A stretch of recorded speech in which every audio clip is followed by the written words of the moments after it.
Welcome to Rising Tides, the business podcast where we explore how business professionals across industries make waves and rise above the competition.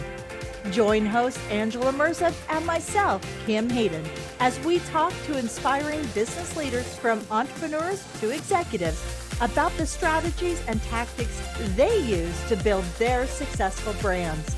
From their failures to their successes, you'll get an inside look as to what it takes to make it in the business world today. Together, let's discover the power of collaboration and how raising each other up can help us all reach the heights of success. So dive in and join the conversation. All righty. How you doing today, Angela? Good. I know we checked out some wine tasting from South Africa last night. You recovered? I'm doing awesome. I'm doing awesome. I like I said, you said you have a few pounds on you from your chocolates and your cookies because we both work from home, and I said, oh no, mine's 100% booze. Like some days 4 o'clock rolls around and I'm like, well, right. 5 o'clock So somewhere. yeah, and I shouldn't laugh because I know that some people have challenges with that, but I do have days where I can restrain myself. But no, I did quite well. I woke up, I was ready to go. Being menopausal, the wine can activate hot flashes even when you're on hormones. So I'm just letting you guys know.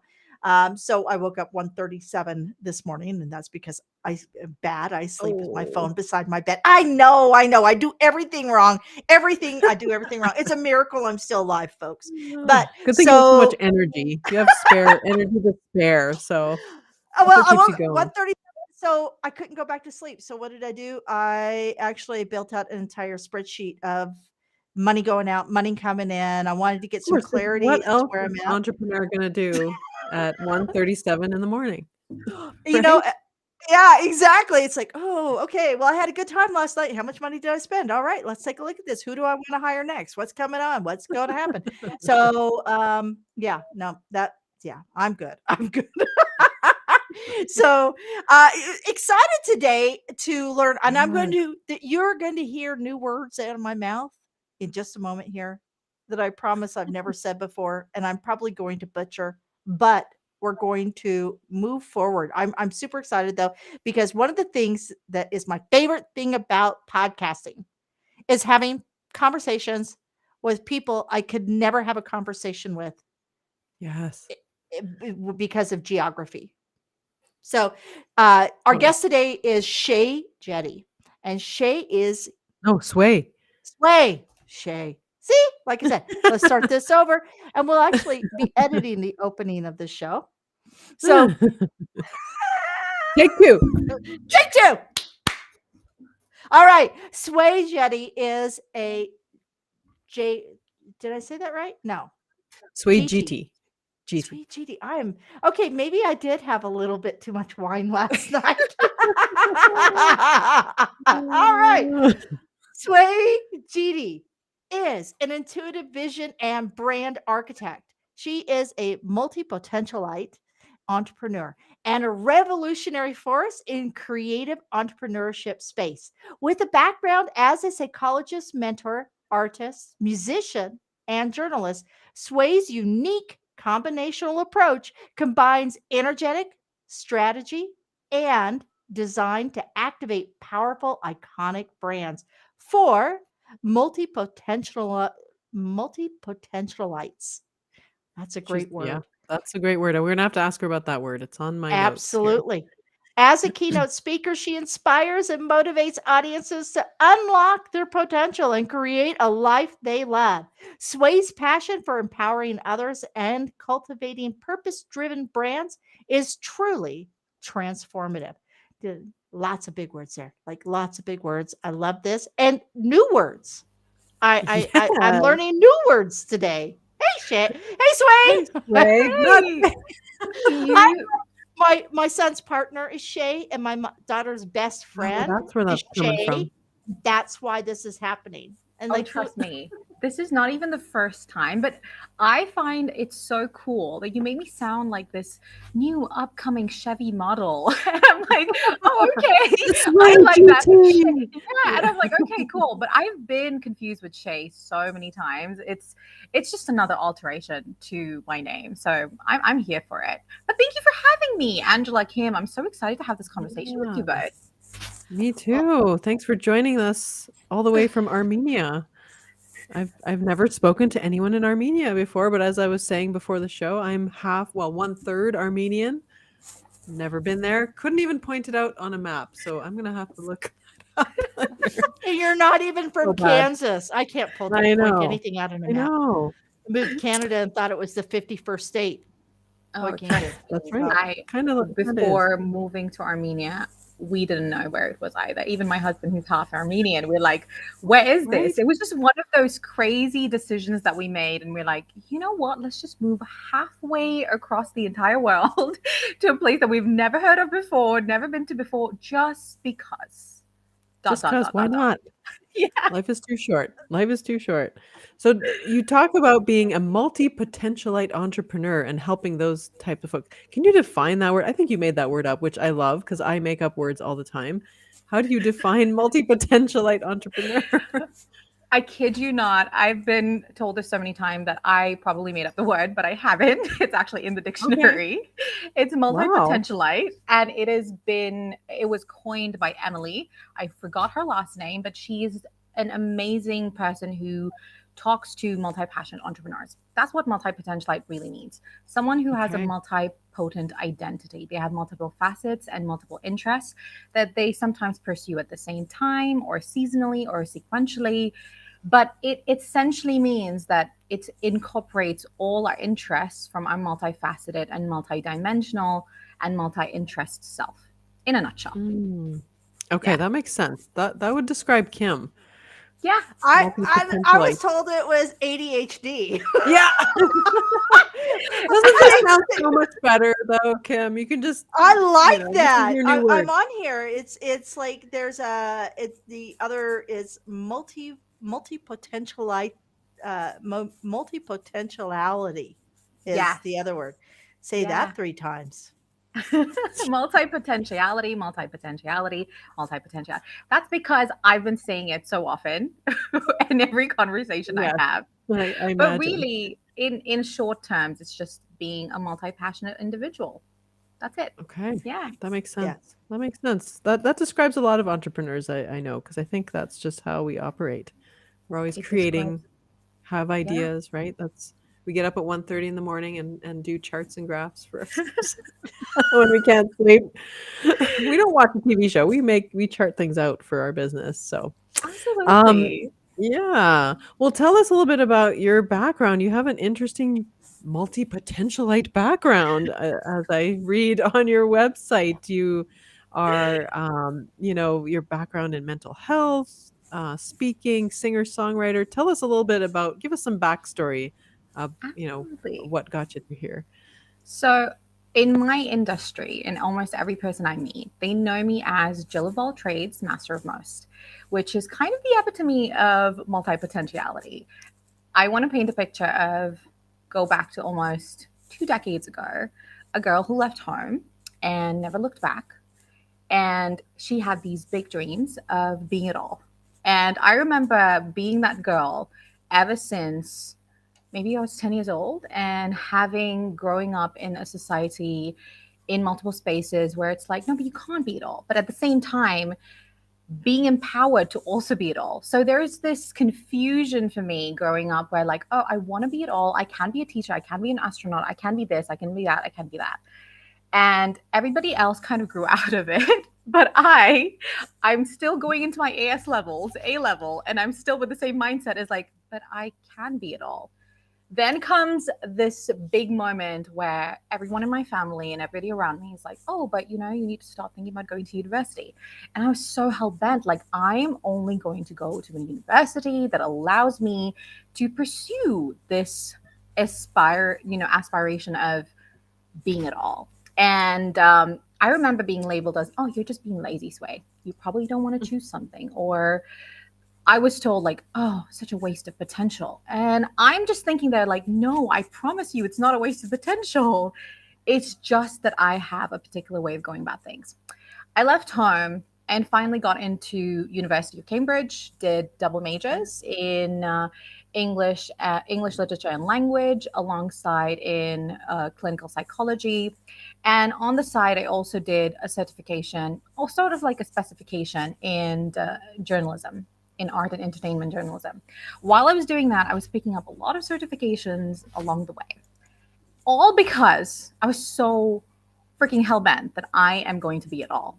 And I just wasn't willing to close doors on opportunities that my multiple different interests, multiple different passions, multiple different skills, talents could bring for me. And fast forward, I'm today a multi potentialite entrepreneur with 6 different businesses. And I'm so Wow. glad that little me hung on to that dream, because that really allowed me to express myself in so many creative and innovative ways that today I feel like I'm one of the people that I really wanted to look up to when I was growing up. I didn't see that representation. Today I've Mm. become that representation. So in a nutshell, that's me. Yeah, amazing. 6 different businesses and two majors in university. I feel like the world isn't really set up for people like us who have multi passions and want to start businesses and things like that. There's no real like direct route there that you can get kind of experience and trained up in that way. You kind of have to blaze your own trail. And was that hard for you at first? Oh, I don't see, ever since I was young, every time someone asked me this question, is it hard for you? Was it hard for you? I had such a difficult time responding to that answer because I didn't know. And till Mm, date, I don't understand what it means for something to be hard, because my mind literally looks at something as, oh, that's just something to get over. So let me be right. solution focused. So ever since I've been young, I've kind of had this approach of, I want to do it. How do I do it? Instead of, why is it this Mhm. way? If that makes sense. Got it. And in a nutshell, I would say it wasn't hard, but it was definitely a collection of experiences that allowed me to see different perspectives as to why the representation of multi-potentialite entrepreneurs weren't in existence at that time, and still kind of is, a new concept that's coming through. Yeah, I think we get described as flaky or maybe a little bit unstable. I don't know if you've ever experienced that. Like, oh, she's just changing her mind all the time or doing too many things. Like, I feel like people put their own limitations on us Yeah, when they see us doing it's that. Yeah. I remember when I first kind of got into this multi-potentialite space, everybody knew me as like, oh, because my background was as a special educator, but I had like multiple different jobs in the background. I was doing multiple different part-time jobs.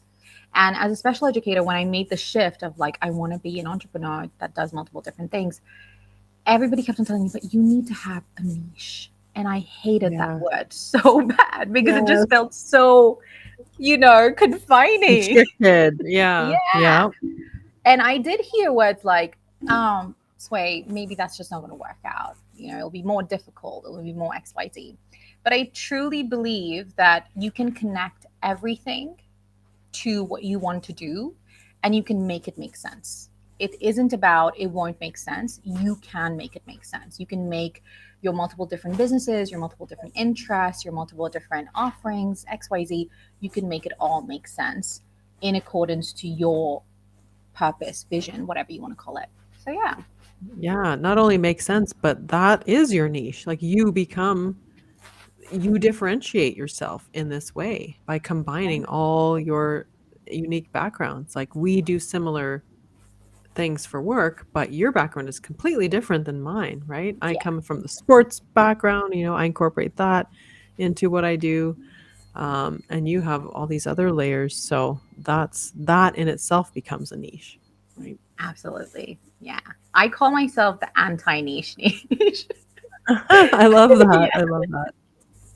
So, on that note, we all know, we're all told that when you gain success is because you have a unique character or a unique or an unfair advantage, right? So when you Mhm. hear that term, what is your unique selling point, right?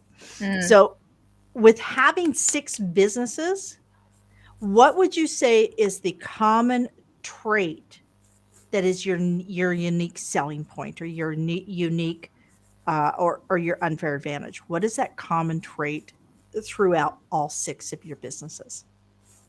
This is really interesting because all my 6 different businesses cater to multiple different industries and niches as standalone things. But I feel the golden theme, which is it's a term that I coined, the golden theme between all my businesses encapsulates in my multi-potentialite entrepreneur brand, is that I am just genuinely deeply passionate about liberating dreamers like myself from the confinements, expectations, standards of society, whatnot, where they often feel forced to choose between their financial freedom and everything that lights them up.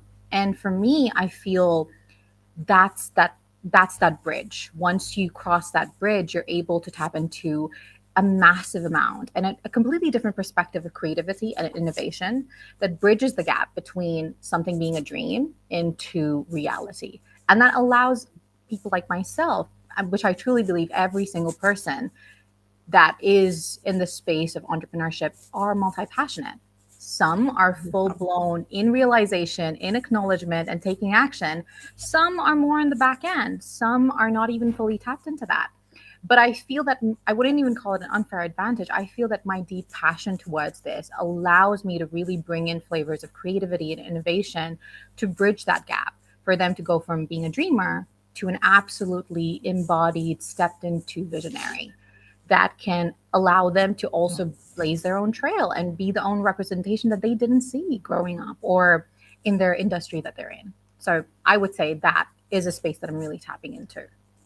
And I want to circle back real quick. Angela, you said something that I think that we're actually on the verge of seeing major shifts globally within the mindset. You had said that the world looks at us at times as flighty or disorganized or not focused.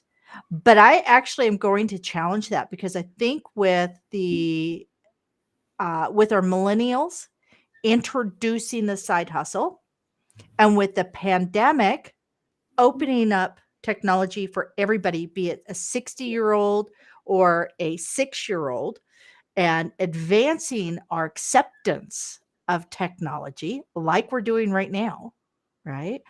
Um, I believe that we're actually accelerating quite quickly on shifting our mindset away from having that one traditional job for 20 years and hopefully I'll get a pension before the pension fund goes bankrupt, to why can't I teach deep sea diving tactics if I live in Saskatchewan with no deep sea? I'm sure I can find a pool because it's a passion, and also sell mouthpieces. So when you go and rent equipment, you can have your own mouthpiece. Why can't I do that? And I think Mm. that's what we're seeing. Yeah. I think that we're on a verge where multi potentialites are actually going to be the leaders in this next era. Does that make sense, Sway? Absolutely. Absolutely. I couldn't agree more. I mean, almost every big brand that you see right now, the face behind the brand, the visionaries, they're doing 10, 12 different things at the same time. And I always stress on this, that they're being multi-potentialites in their own way. Either they're exploring multiple different interests, or they're exploring one interest in multiple different perspectives or multiple different ways. And this really kind of comes down to, I've also noticed that it's becoming, I wouldn't say a trend, but a gateway has opened where we're experiencing questions being asked the within the entrepreneurial industry of, why should I just do this? Why should I let anything else, niche or something being successful, be the, I want to say, the face value of what I should do next? For example, for myself, I had an amazing job as a special educator. It was a dream job for me at the moment when I was doing it, and I was enjoying my corporate life. And I walked away from that corporate life to pursue the multiple different facets to myself. And I really look at this in the lenses of questioning purpose and identity. What does purpose really look like in today's world?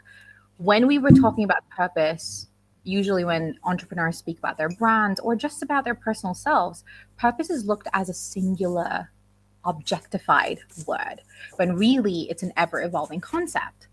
And this is not talked about enough. Our purpose does not look the same from today to tomorrow to day after. But it has been this understanding that this purpose is one big calling. So you have this one big mission and one big vision. But that is not the truth. The truth is more fluid. The truth is more accepting, inclusive, right? And that brings to attention to the second pillar, which is identity. When you bring to question purpose, you bring to question identity. And every single one of us, I'm a mother, I'm a wife, I am a businesswoman, I am a friend, I'm a daughter. I wear so many different hats. There's just no way that as human beings who are going through an expansive human experience that we can just have one facet or one dimension to ourselves that we bring to our brands, that we bring to our business, right? Totally. So Totally. Yeah. these are the two spaces that I feel is kind of moving the next era that you spoke of, Kim. Oh, I agree I love hearing that. 110%. Yeah, identity is multi-layered, multifaceted. It always makes me nuts when I meet somebody at a networking event and, it's, hi, I'm so-and-so. And then they just ask, what do you do? It's like, as though that is the only thing that defines us, right? I hardly ever ask those kind of questions because I just feel like they're so banal. I don't know. Yeah. It's just like, I want to learn the interesting stuff. And I always do end up pulling out interesting stuff from people, asking like strange questions like, what was your first job and what did you learn from it? Like, what did you learn from the first job you ever had, right? And Yeah. I've heard some really interesting responses to that, like with the different kinds of icebreakers, not like, what do you do? Like, as though that's the only thing that we can be defined by. So I love that. Absolutely. So when you're working with these multi-potentialite clients, so we talked about, that you love to liberate the dreamers who are forced, they're in a spot where they're like, well, can I do all the things? And, can I also have the financial freedom? Can I live out my dreams? What is that big domino problem they come to you with? And then how would you coach someone, help someone? Like, we're just trying to give our audience some steps. If they identify as someone like this, as an entrepreneur like this, what kinds of advice can you give them to actually start moving into becoming that multi-potentialite entrepreneur? Yeah. So I would start with vision clarity, getting absolute clarity around what impact do you want to leave? Do you want to leave in this world? What impact do you want to make? Getting the clarity around the why as to what you want to leave, what's the legacy that you want to trailblaze into the world. That is the first step. Once you have clarity around that vision, you're able to really tap into your multi-potentialite self. You're able to embrace the multi-potent identity within yourself to actually bridge the gap between it being a vision to actually bringing it into real life. And that will automatically initiate, that I mentioned before, creativity and innovation. And creativity and innovation in today's world, it's the big heavy words, the big, I want to say, tools that we innately have that we channel out into the world. So once you have the vision clarity and you're embracing your multipotent identity, you're able to channel your gifts, your talents, your interests in innovative and creative ways. And that allows you to create offerings, that allows you to create spaces, that allows you to create businesses, flows, operations in a way that makes sense to you and still stays true to your vision, to your why, to your impact that you want to leave in the world. And then the third thing I would say is, once you kind of establish these two foundationals, is cultivating a strong personal brand around multi-purposeness. And I love using this example. When we were selling phones back in the day, the advertisements were like, you can call, right? That was the big thing, right? Being able to call, that one purpose. But now you cannot, for the love of God, ever sell a phone with just the fact that you can call. The purpose of it is to call. You're able to sell a phone because of its multi-purposeness, multiple different things that it can do. And if it doesn't do multiple different things, is it really worth it? Because you don't want to just use a phone just for calling. And I'm seeing a trend that began in about like 5 years ago or so, where almost every brand is focusing on multi-purposeness being the foundation of their brand, which automatically introduces focus on accessibility, inclusivity, ethicality, and sustainability. Because we as people love options. We as people love choices. And we love these things because it allows us to express ourselves and experience things within these expressions. So today's brands, as a multi-potentialite, for you to really make that shift in your world, you need to focus on the multi-purposeness and focus on bringing in accessibility. Because I always say this now, the new luxury is accessibility. The new luxury is ethicality. The new luxury is inclusivity and sustainability. Once you hit these spaces, you are automatically creating impact that makes your brand recognizable and automatically gates way into that iconic status that's based on your vision. So those would be my steps: vision clarity, embracing and channeling your multi-potentialite self, and creating a strong personal brand on the foundations of accessibility, inclusivity, ethicality, and sustainability. So yeah. Wow. Yeah, I love what you said about the phone. It's so true, right? And I've never thought of applying that to people, right? Before, because it's so true. We look for, like, look at Canva as a tool, Yeah. right? It started out as kind of one thing, one or two things, and now it's like, man, can this thing cook me dinner too? They keep adding these cool features, and it's like, how can I can't live without this tool now, right? Yeah. I got my 63. Is he 62 or 63? He's really old. My husband. And he now's on Canva and he's cranking out presentations and he's doing slideshows and he's like, this is the coolest thing ever. And he goes, We're not affiliated with Canva, by the way. We're no, just we're not. using it as We're an not. example. Canva is not paying us for this, but I have No. to tell you, it's levels the playing field when people know that there's a trusted brand, you being the brand, that can help them get the job done, that can help them get to the next level, that can help them do what their passion is. And I think that's the thing that we forget. That not everybody wants to be a client of a super big brand, right? We look at Nike. Well, why would you buy anything but Nike, right? People go and buy cool, funky little shoes or this or that by somebody local, or they fall in love with the local brand because it represents and it aligns directly with them. Right? We may still use Nike to go to the gym because we're not afraid of somebody stealing our shoes.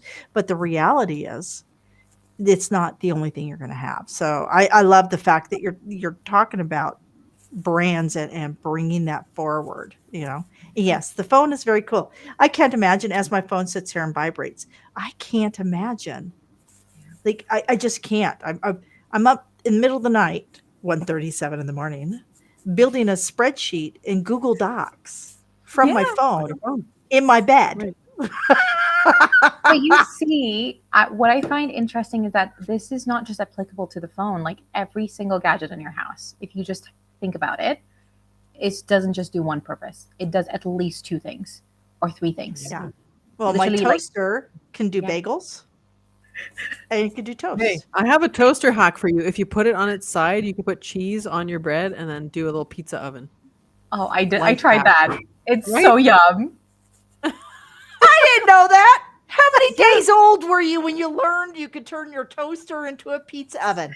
Well, I'm a lot of days old and I just learned something. I am learning so much. New words, toaster hacks. Like, this is awesome.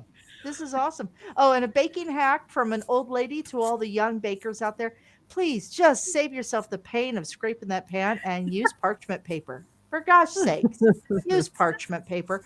Best There you bloody go. thing you could ever use to make cookies with. Okay. Business and baking tips all in one podcast. I just got sent a tip by my husband. We love having fried food, but love hate relationship, just like with social media. And there's apparently this hack that you dip your whatever coating you have, you dip that, let's say tofu, you put the coating on, and then you dip it in water before you put it in oil. And apparently it cooks Makes it better. fluffier?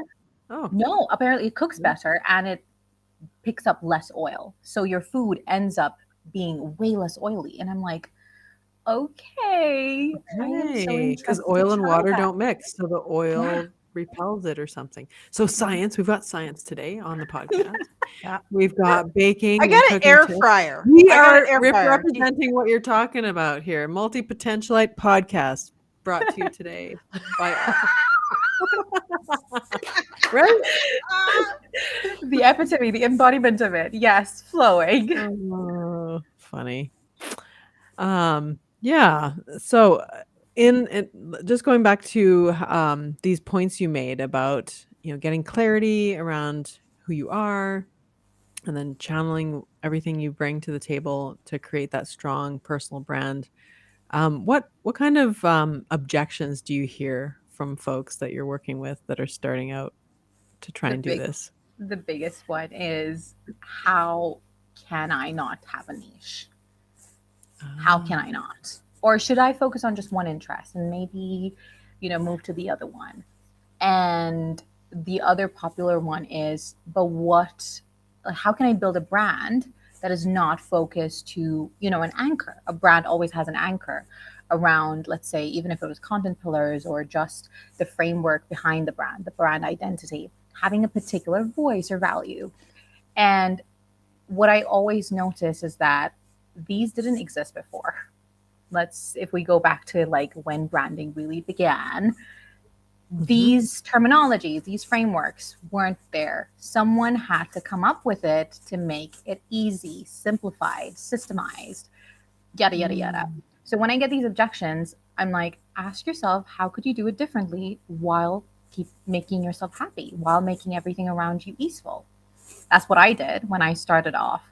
I was so freaking overwhelmed and I had the same thoughts, like, how can I not be having a niche? How can I not? Do I just start with one interest? Do I just launch all my 5 businesses at the same time? And what I did was, how can I do things easily while using my skills that I already have, while using things that I'm already good at, my talents, my gifts, and just do it and learn along the way. And that really comes back to the creativity and innovation that I spoke of. When you're building a brand in a very niched out world, I always say that we think that we're in a niched down world.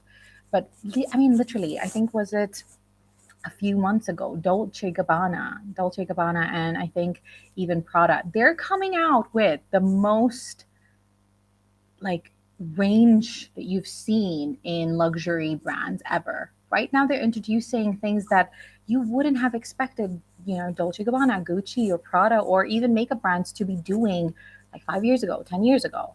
But they're doing that now because they're really understanding that your brand, to succeed, it doesn't matter what niche you have, or if you have a niche, or what you're catering to. It really matters how much of your vision, the ultimate vision, you're translating, and how much of that can really help the people that's on the other side. Is it getting things done for them? Is that making them feel inspired? Is that making them feel XYZ? Okay, then you're doing your job. If it in any way, shape, or form makes them feel good or better or get something done for them, a brand is in existence, a business has been created, whether it's just the formality of it that remains. So yeah. Interesting. Yeah, I love that take on what you just said there. Kim, do you have any Yes, thoughts? I You do. look like you're, And thinking.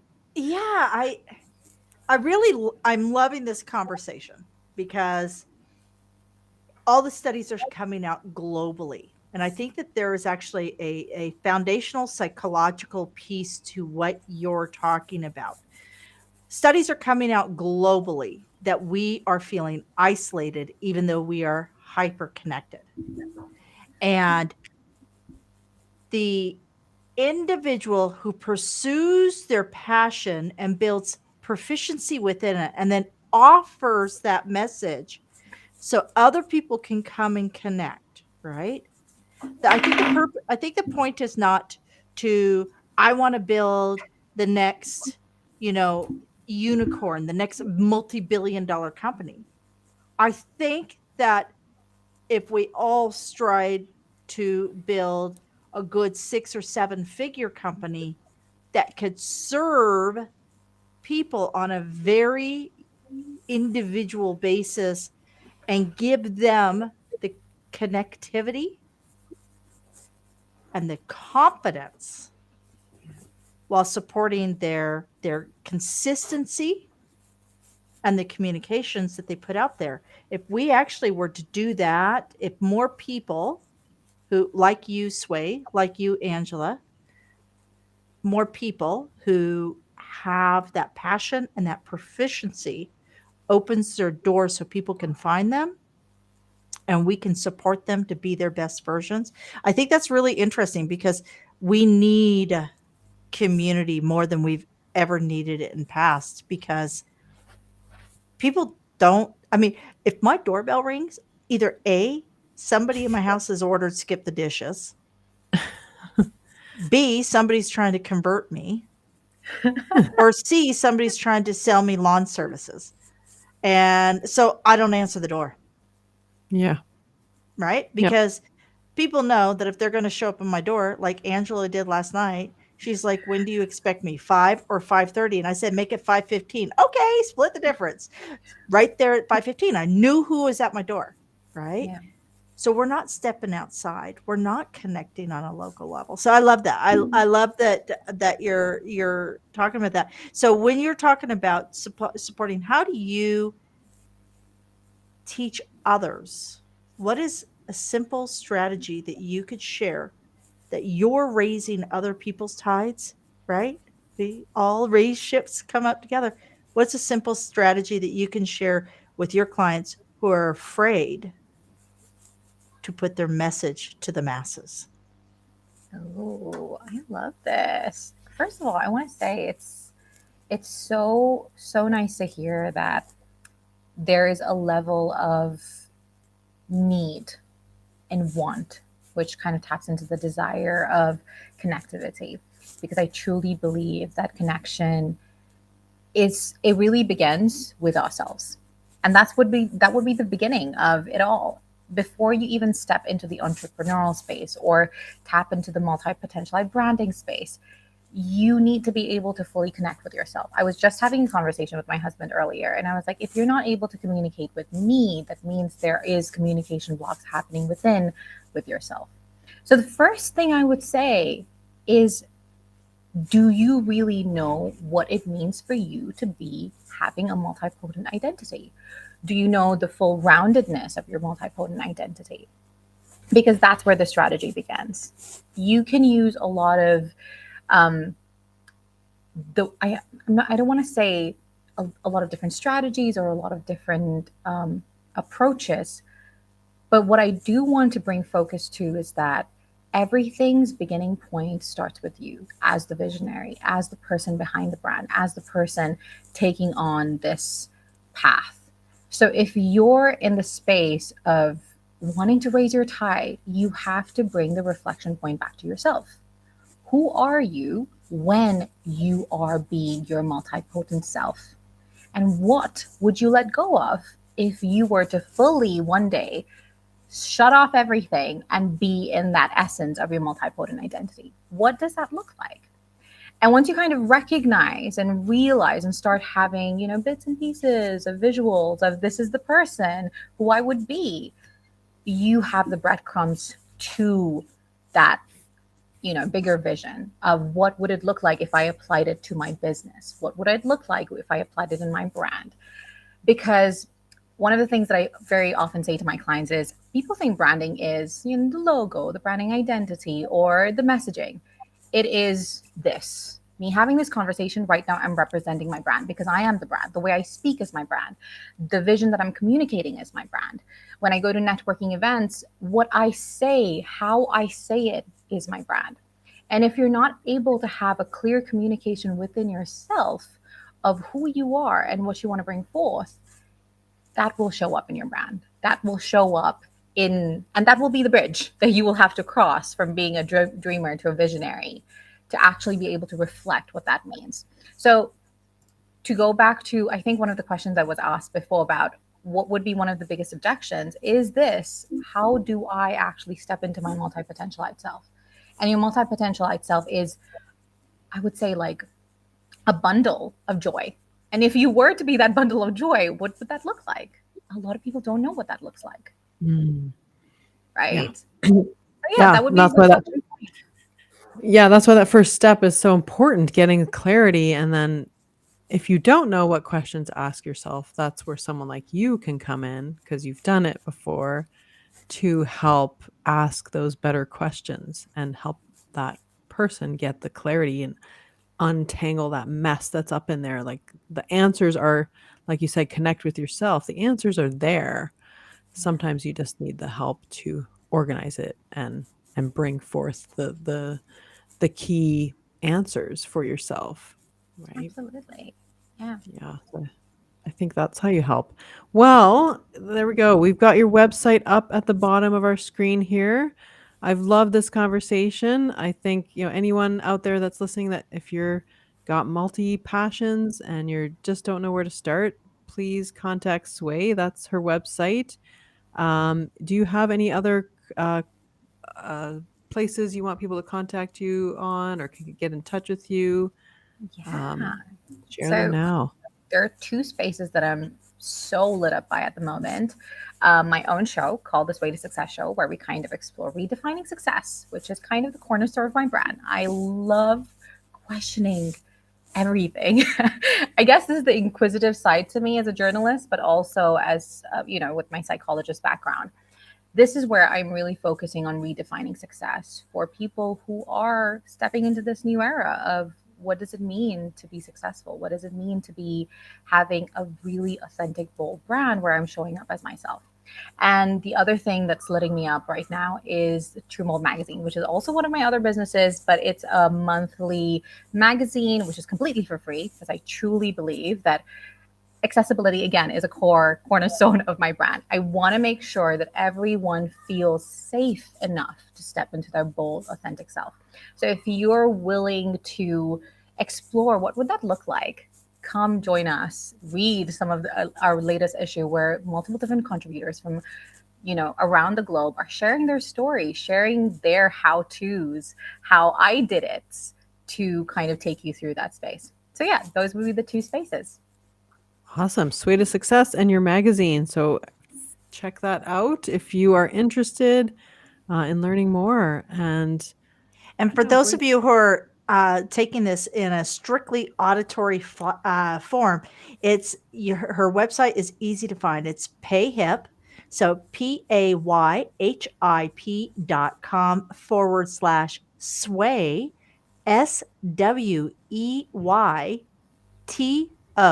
success, SUCCES. In case you're just listening and you don't have, look at anything, there you go. So, and I love the spelling of your name, Sway, SWEY. All right, folks. So I just want to put that in. Thank you. There's all these studies coming out that we were doing a lot of video, but now people are actually just listening to the video. Yeah. So isn't that crazy? I do that all the time. Because we're doing multiple things as we're talking about today. There's a theme today. It took a long time to get over that you can actually do my database while watching Friends, because you're not watching Friends. You're listening to the same episode for 100th time. And it's like, exactly. Yeah. I draw the line when you're editing the episodes because you don't need Chandler talking to you while you're trying to find the good stuff in the episode. I mean, AI No. does that for you now, Yeah, apparently. there you go. So, Very There true. you yeah. go. Very true. Well, thank you, Sway, for joining us. It was amazing to talk to you and to hear all your insights on this topic.